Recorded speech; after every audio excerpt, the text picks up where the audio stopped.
What's up, everyone? Welcome to week 3 of the Shameless podcast.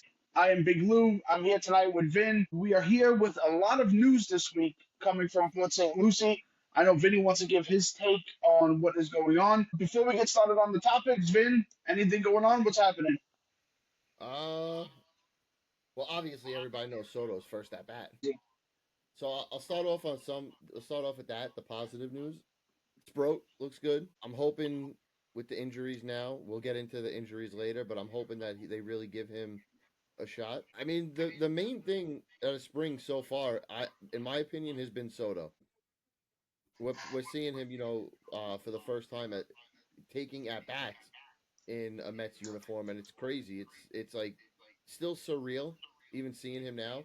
And we were actually on Facetime. Were we on Facetime or in the Discord We were when he was? on Instagram Live. That's We were right, on Instagram Instagram Live. Live. And I don't think I ever celebrated a spring training home run like I did that one. It was Yeah, it that was was. crazy. It's just so exciting to see him actually playing games now in a Mets uniform. Yeah, and I thought that was something that would only happen in the movie, but then people were sending it to me that that happened also when he was with the Yankees at his first at bat. He hit a home run. So for him to do that back to back years is pretty crazy. Just the fact that the guys from the booth were talking about having Soto here for a very long time. I just think it's crazy that we finally had like Lindor's a superstar. Don't discredit him in any way. But Lindor has 6, 7 years left. This guy Soto is going to be here for 15 years. The spring training games have been entertaining so far. Unfortunately, we did have a couple injuries right out of the gate. Starting spring training, so that's never a great sign moving into spring, especially over the next couple of weeks. But the big one, obviously, after we signing him this offseason, losing Shea for quite some Yeah. time to a lat injury. Well, I think the good thing about that is they said even if he misses, the first, let's say, go around in the rotation, fingers crossed he won't miss too much time because with a very, and I'm going to be, kind of nice here, with a mid rotation to begin with, it hurts to lose any of these guys. But, we talked about it like at nauseum, and I really think the guy. The guy that they should have went after this offseason, and if you were going to trade prospects for someone, it should have been Garrett Crochet because somebody like Garrett Crochet is 25. He's a lefty. He throws hard. He's got wipeout stuff. Listen, he's got to stay healthy, but we're seeing this with anybody. It could happen with anybody. We lost Manaya. Now we lost Montas. So I really think they dropped the ball on that one. They should have really went after Crochet. But I'm hopeful that Sproat is going to be the guy to step up and really take over that spot because we were saying it before we came on. Sproat's 24. What are we waiting for? Yeah, it's Take the time. baby cubs up at some point, and it's got to be time to really let this kid go. You can bring him up when he's 25, 26. We want these years of him in City Field and in the Mets rotation. I agree.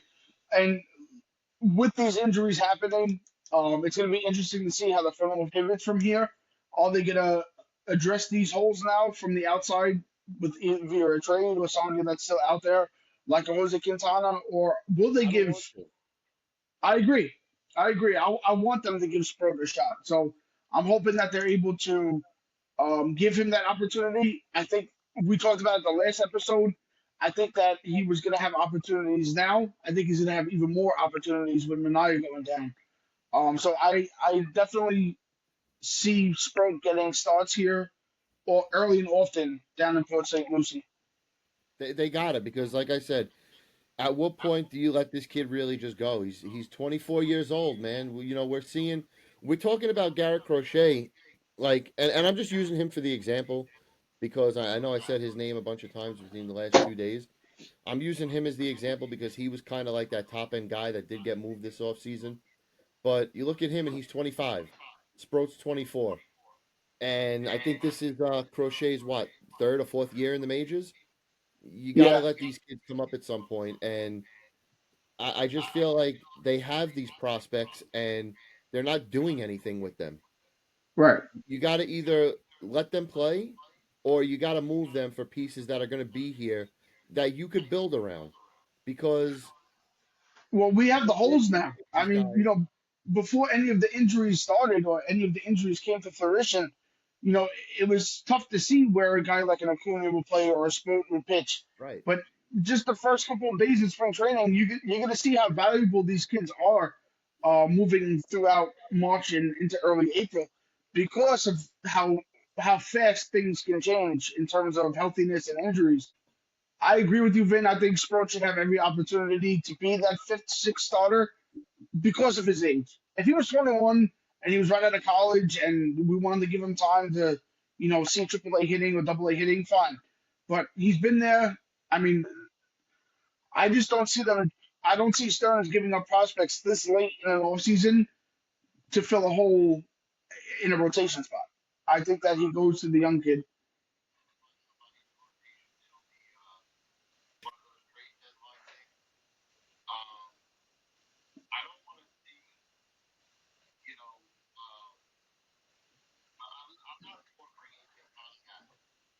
Bringing in a guy like Screwball, but what are the Tigers going to want for him? That's gonna cost an arm and a leg, and now we lost Madrigal, so we're gonna see the value of, like you said, guys like Acuna and Jet Williams and Mauricio, because they don't have another shortstop on this roster not named Francisco Lindor. Right. So if God forbid, knock on wood 1,000 times, if Lindor has to miss a few days or a week or so, what do? You're gonna bring Acuna up and down. No, I think Acuna gets his backup shortstop spot, but I also think that Beatty gets the starting second baseman spot if something happens to McNeil. Beatty's also he's red hot coming out of the gates here in spring training. I think that they're gonna prime him for that position. I think they have to see what they have in him. Yeah, because third base is locked up. Shortstop is locked up. First base is locked up. So you really have to work second base with these kids. And if they're not going to get rid of McNeil, which it doesn't look like they're going to do, unfortunately, because that guy, I'm over him, and I really think his time is come and gone. I don't know. Do you leaving Acuna on this roster on opening day might hurt him, because where's he going to play? Where's he going to get the at bats? If they're going to start Right. McNeil at second, then the whole infield is filled up. He's not going to get any reps at the major league level, and it sucks because we got a little glimpse of what he could do last year and how exciting he can be, but they're just so But locked into McNeil, and I don't get it. but that's why I think the difference is between Beatty and Acuna. I think Beatty has more of the major league at bats. I think they said he had over 106 at bats. Acuna only has 14 games. So I think they're going to give Beatty every opportunity to show that he could play either third or second. Like you said, it's going to be interesting to see as we go through spring how will we fill that hole with Mania. Hopefully he doesn't have any major setbacks with the lat injury. We trust me, if anybody knows a lat injury, it's a Met fan. And it's Um, really scary with Mania. I know they're optimistic about it. The thing that's scary to me is his new delivery and the way he really right, he goes across his body, and it's scary because I don't know how that's going to heal, or if he does heal, if it's one of those things that linger throughout the season and throughout the 3 years that we have him now, because he really um focused last year on striding out and throwing across his body, and it's a lot right. of torque on his midsection, and who knows what's going to happen. We've seen these injuries, really sideline people's careers. Syndergaard, I don't know Yep. what Mike was talking about. He said he did all last year. Meaning that he pitched in that arm slot all last year. Oh no, I know, but the thing is, he didn't suffer the injury. Now, No, right. now he's So now got it's this injury, and he's still got this 3/4 delivery or sidearm delivery, and really coming across his body. So I hope I'm wrong. I like Mania, and we need him, but it's just yeah. it get a little nervous when it's something like that, and you see his new mechanics. No, I agree, and it's going to be interesting to see. We hear about is his pitching lab that the Mets have developed, down in AAA and AA. it's going to be interesting to see how they able to rehab him to get him going again. To hopefully not miss so much time in the beginning of the season. The bullpen's going to have to step up early in the year. And if the I agree, Mike. Mike says he doesn't want to overuse the bullpen early, and that's a big thing. But see, the problem Of is course, now we don't know. Can we rely on McGill? Can we rely on? And I'm hoping David Peterson, could continue what he did last year because he really came on when he got back. But it seems if the lineup's going to have to carry them, especially early on, and we have the names and the guys. If you look at their stats, like they say, if you look at the back of their baseball cards, these guys can do it. They have to come out of the no, gate I swinging. agree.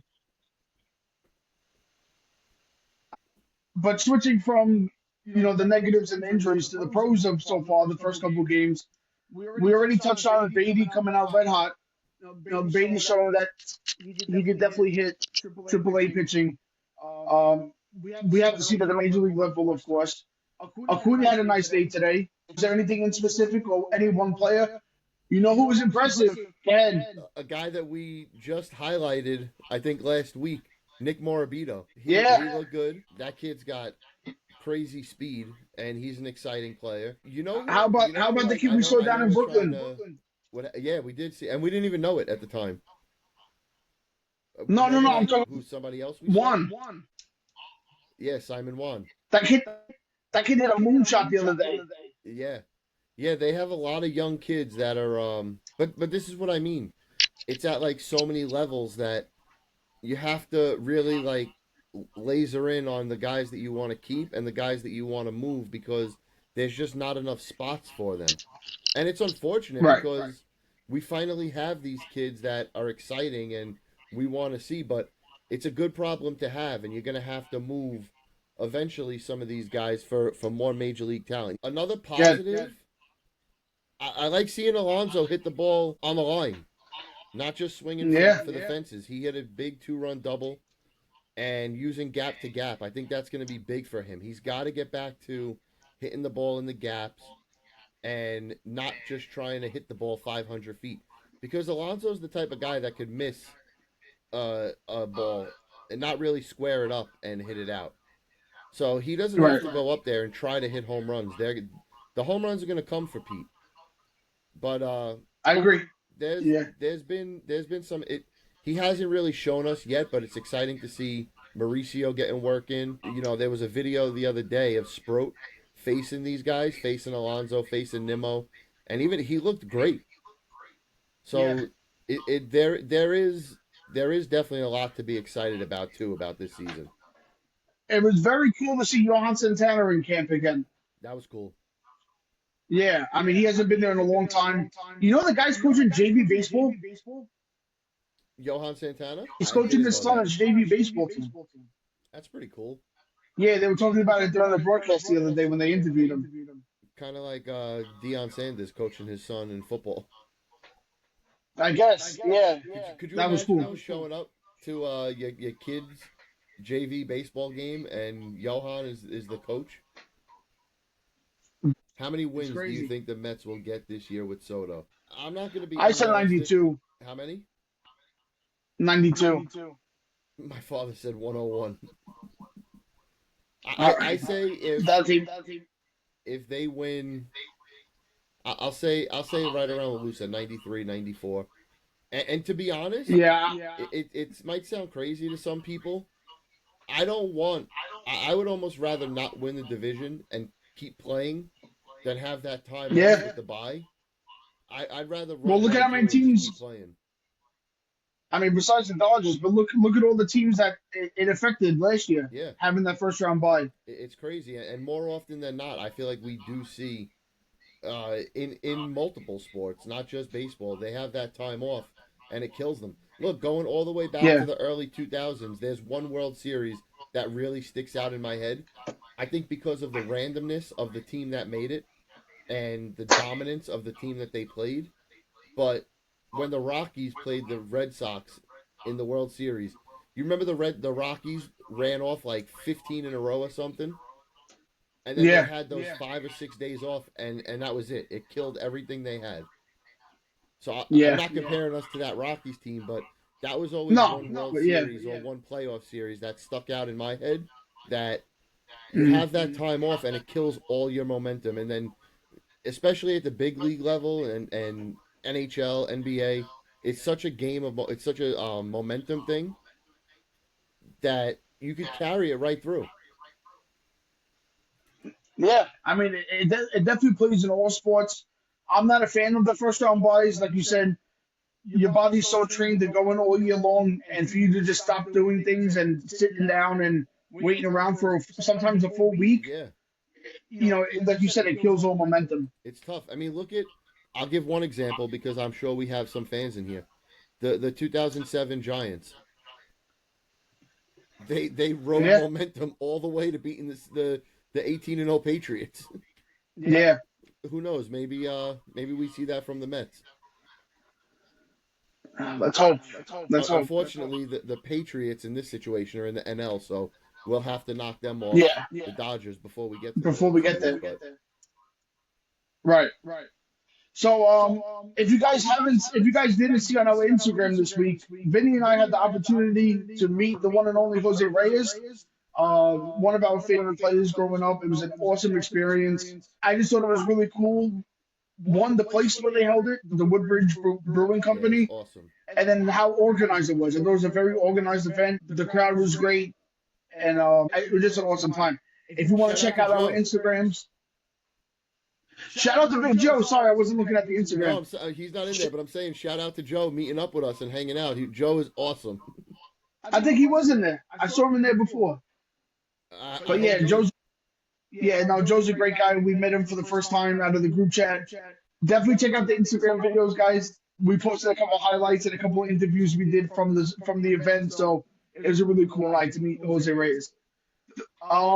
You got your picture taken with him, right? Yes, I did. Thanks to Joe. So, Thanks to guys, Joe. real quick, I have to tell the story because Joe really hooked me up.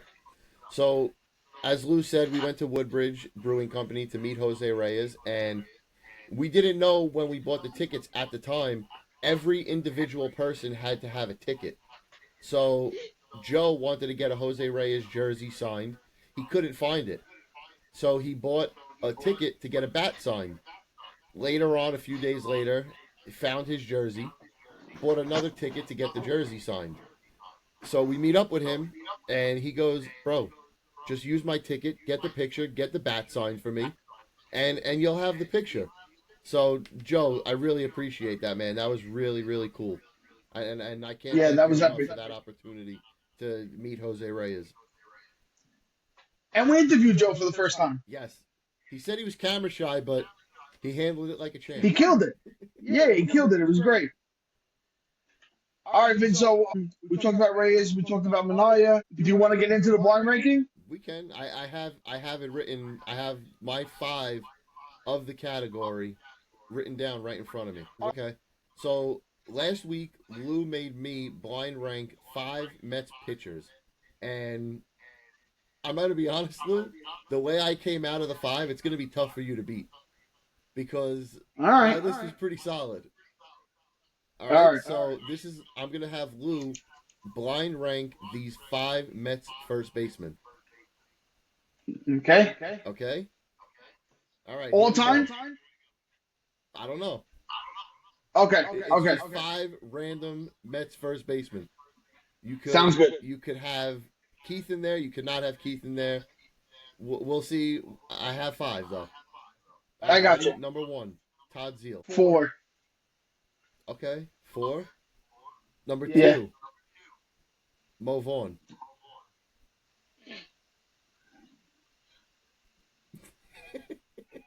Um, I'm gonna go three. Okay. All right. The third one, Carlos Delgado.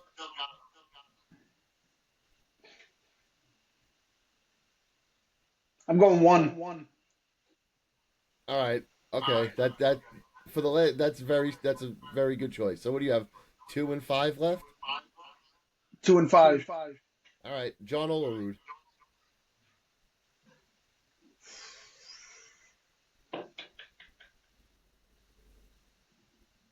I'm gonna go five.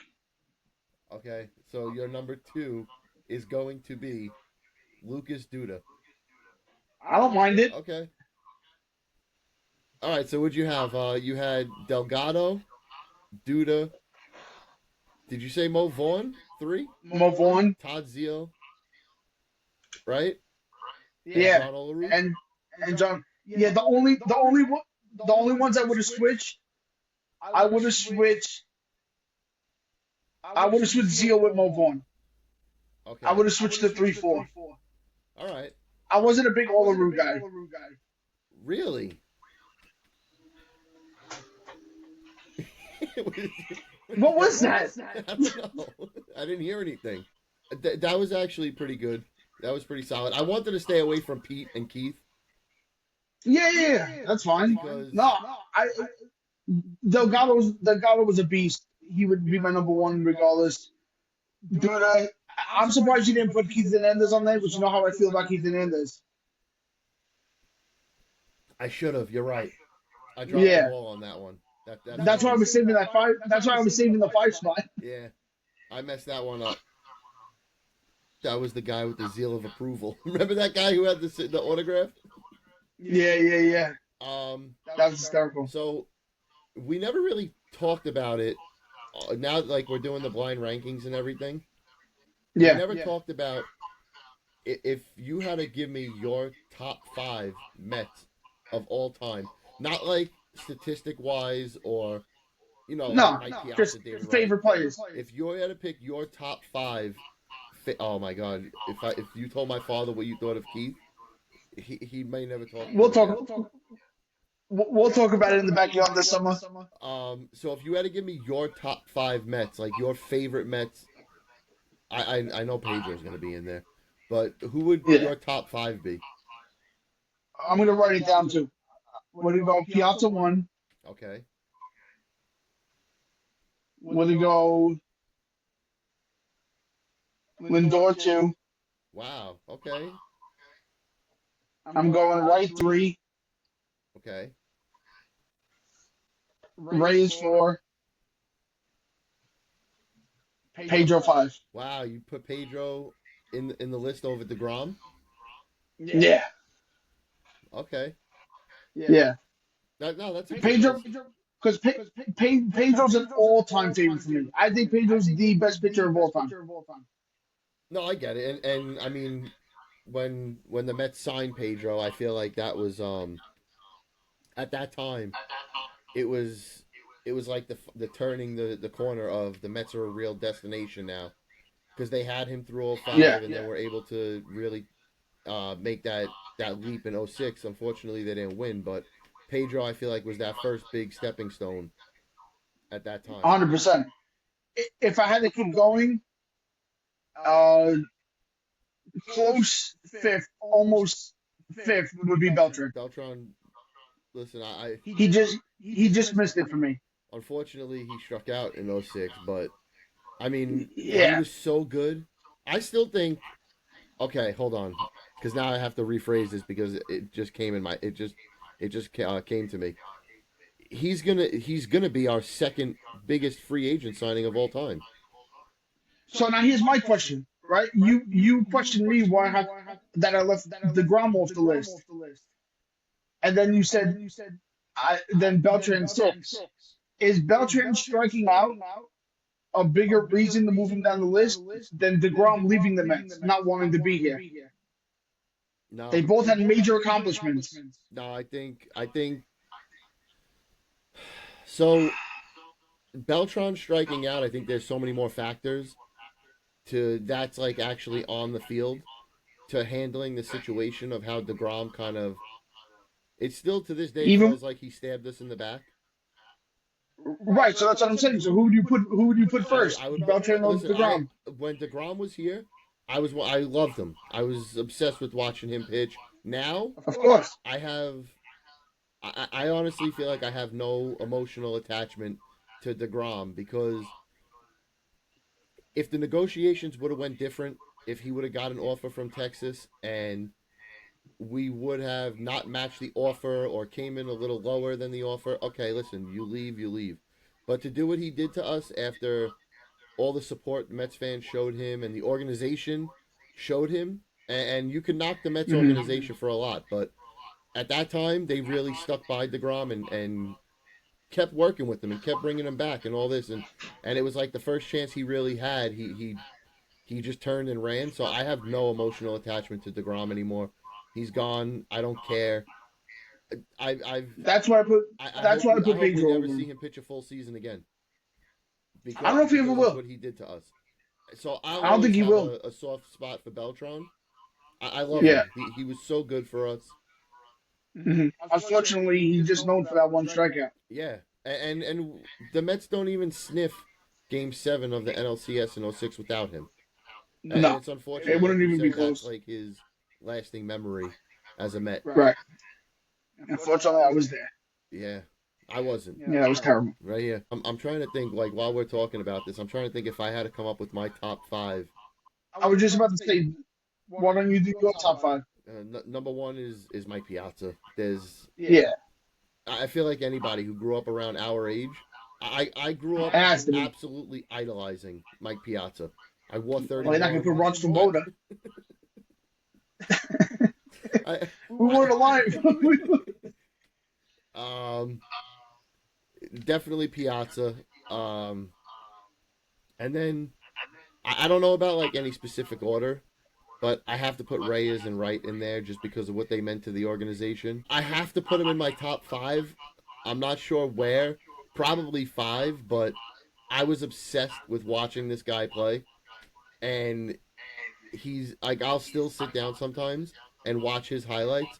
I got to put Ray Ordonez in there because we're not talking about statistics. If we're talking about just five guys that we loved and we loved watching play the game, to this day, I stand by my statement that I've never seen a defensive shortstop as good as Ray Ordonez. Yeah, he was lights out. And if I had to throw a fifth one in there, it's I mean, you know how I feel about him. It's tough for me not to say Matt Harvey Yeah, I mean, because we weren't around for the '80s Mets, and from everything I've heard from talking to my father and a few other people that were around at that time, Matt Harvey was the closest thing to Dwight Gooden at that time. in terms of the hype and Yeah, in like 13, mm, 14 with the Mets, when Matt Harvey pitched, you made sure one of two things. You were at Citi Field or you were home watching. And right. he took the league by absolute storm those 2 years. And it was like he was our guy. It was exciting. Hmm. He started the All-Star game and he just didn't he had like that New York mentality. The whole thing when it happened with Utley, when like the next year Yeah, he still decided to throw at Utley and then just grilled him the whole way down to first base. Like, all right, what are you gonna do? If you're gonna come out here, let's do it. So yeah. I'll always have a respect for Matt Harvey, and it sucks because the injuries really killed him. I think we're gonna see a little bit more of that this year. I hope so. You know, we, Yeah, we got it a little with Syndergaard too, and I'll always have a respect for him in that regard too because I love when pitchers throw at guys. You know, City Field kind of turned yeah. into it a little last year, where the second half of the year, and Jesse Winker actually talked about this in an interview recently, where City Field and the fans and the atmosphere became like almost intimidating for the opposing teams to come in Oh, and play. yeah. And it's cool to be part of that. Like whether it's um you know, the small things like that we think are cool as fans, but the light shows, the Yeah. sound effects, you know, turning the lights off when opposing pitchers come in. It's all little Well, things like that that make City Field like a an amazing well, atmosphere now. well, I think that's a good job by Cohen because all Absolutely. you still whatever. I was agreeing with you. I said absolutely. Oh yeah, because you see it around the country and all these other stadiums, like the Braves, when they shut the lights off, they put their phones on and they go crazy with the chop. And I think they do it in Philly too. I don't know exactly what they do, but I think they do something like that in Philly. Um, we have the partnership with Samsung at the stadium, so why couldn't we have done it? So it was nice that Cohen was able to update all those screens and boards and lights and everything. Yeah. For the week and a half I worked at City Field, I was actually there when they were when they were changing all those screens and everything, and it was crazy just to see like the transformation and that scoreboard and everything. So The new scoreboard's unbelievable. we got to put that picture up. Yeah, guys, if you haven't been to City Field since they redid the scoreboard, the size of the screen is just It's massive. TV does it no justice. I don't know if my father's been there. Oh, you know what? I think he. No, I'm wrong. We went to the Old Timers Day. The scoreboard was done then, right? I don't think so. Wasn't that the I next thought it year? was. What? Wasn't it the year after they did the scoreboard? I'm not Yeah, 100% sure. he was there, but I'm not sure if it was for Old Timers Day or if we went for another game. But he's been Just there for a since the regular scoreboard, game. and it's crazy. I love it. Listen, you know my opinion on City Field. I'm not the Hmm. biggest lover of City Field. I never will be, because growing up at Shea, I it'll always be Shea Stadium for me. I don't Of course. care about the atmosphere and the food, and like it's always going to be Shea Stadium above City Field for me personally. But But I don't, Vin, I don't think you're by yourself on that opinion. I mean, we posted one reel about Shea yeah, Stadium and it had over 275,000 yeah, views. and a ton of So, comments. yeah, I just I think a don't lot of like the fact that, people feel that way. and it's nice to see. Mm. I just don't like the fact that you go to. We had a Dodgers fan actually comment on it. I don't know if you caught it. A I Dodgers didn't see fan it. commented on the reel and said something about how it's like a museum to the Dodgers, looking Oh, at yeah. Ebbets Field Yeah. and the Jackie Robinson Rotunda. And listen, I Jackie Robinson changed the game of baseball, and nothing but respect for what he did and what he went through. But at the end of the day, he wasn't a Met. So Right.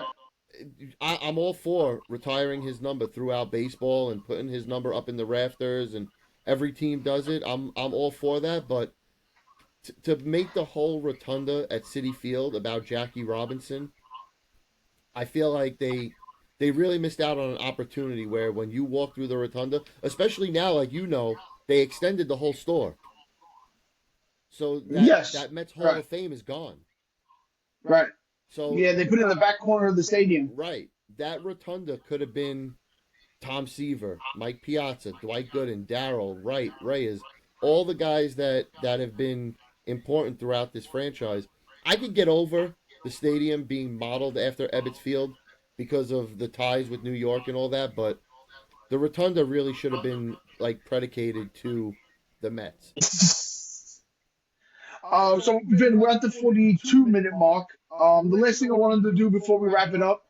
Um, so we talked about spring training. Obviously, we're gonna keep watching the games. Hopefully, Beatty and the young kids keep doing well. Hopefully, we don't see any more injuries. It was very cool to meet Jose Reyes this week. That was really Yes, cool. Hopefully, we continue to. If the Woodbridge Brewing Company continues to get Mets like that, I'll go to all of them. I thought that was really cool. so I definitely want to reach out to Mahir now that And he gave us this his was what I number, was transitioning to. and Yeah. I want to try to do like a live show from there. If we could get my father to come out, set up some DJ equipment on the patio. Well, yeah, that would be cool. I wasn't thinking that big. I was just thinking about a meetup when to have everybody there. But yeah, that would be cool.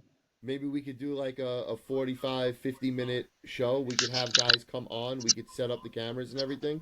And then my Yeah. father could maybe DJ for a few hours. And like maybe we could guarantee him like, let's say 40, 50 people that will come and hang out at the bar and drink and eat. That'd be really cool. Yeah, that would be awesome. As the season goes on, obviously it's hard for everybody to always get to these games, Yeah, but it'd be really cool to find a place where we can meet up with everybody and watch the games, maybe once a month absolutely. or something like that. And the brewing company would be a cool place to do it.